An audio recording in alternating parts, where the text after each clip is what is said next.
ପାରଳାଖେମୁଣ୍ଡି ବିଭିନ୍ନ ବିଭାଗ ମଧ୍ୟରେ ସମନ୍ୱୟ ଅଭାବ ଯୋଗୁଁ ଜନସାଧାରଣଙ୍କ କାଳ ପାଲଟୁଛି। ଗଜପତି ଜିଲ୍ଲାର ରାସ୍ତାଗୁଡ଼ିକ ଖାଲ ଖମା ସଂଖ୍ୟା ବଢ଼ିବାରେ ଲାଗିଛି।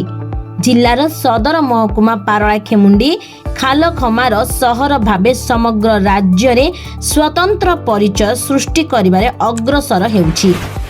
ଏହାର ଶ୍ରେୟ ବିଭିନ୍ନ ସରକାରୀ ବିଭାଗକୁ ଯାଉଛି।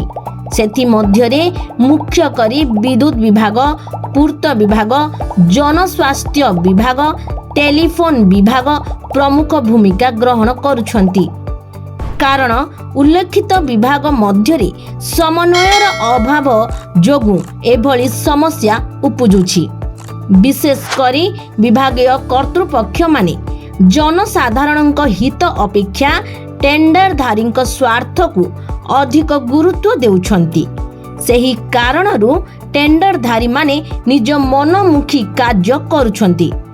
ଏହା ବ୍ୟତୀତ ଜିଲ୍ଲା ପ୍ରଶାସନର ବଡ଼ ବଡ଼ିଆ ବାବୁମାନେ ବିଭିନ୍ନ ବିକାଶମୂଳ କାର୍ଯ୍ୟରେ ବିଭାଗ ମଧ୍ୟରେ ସମନ୍ୱୟ ରକ୍ଷା କରିବା ନିମନ୍ତେ ତଦାରଖ କରିବା କଥା, କିନ୍ତୁ ତାହା କରାଯାଉ ନଥିବା ଯୋଗୁଁ ସମଗ୍ର ସହର ଖାଲଖମାରେ ପରିପୂର୍ଣ୍ଣ ହେବା ସହ ଦୈନନ୍ଦିନ ଛୋଟ ବଡ଼ ଦୁର୍ଘଟଣା ଘଟୁଛି।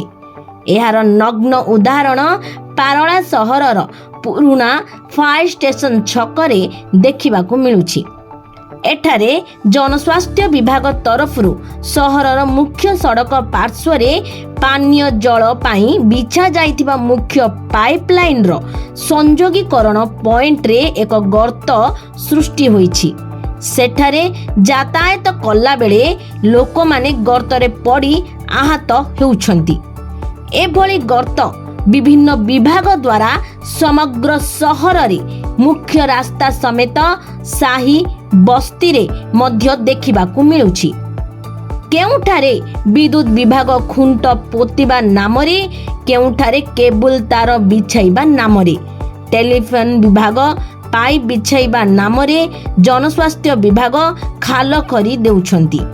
ସେହିପରି ପୂର୍ତ୍ତ ବିଭାଗ ଓ ପୌର ପରିଷଦ ରାସ୍ତାଘାଟର ଆବଶ୍ୟକୀୟ ମରାମତି କରୁନାହାନ୍ତି, ଯାହା ଫଳରେ କି ଜନସାଧାରଣ ବିଭିନ୍ନ ପ୍ରକାରର ଦୁର୍ଘଟଣାର ଶିକାର ହେବା ସହ ମୃତ୍ୟୁ ମୁଖରେ ପଡ଼ୁଛନ୍ତି। ଯେଉଁମାନେ ଆହତ ହେଉଛନ୍ତି ସେମାନେ ବିଭିନ୍ନ ଚିକିତ୍ସାଳୟକୁ ଚିକିତ୍ସିତ ହେବା ଯାଇ ବହୁ ଖର୍ଚ୍ଚାନ୍ତ ହେଉଛନ୍ତି।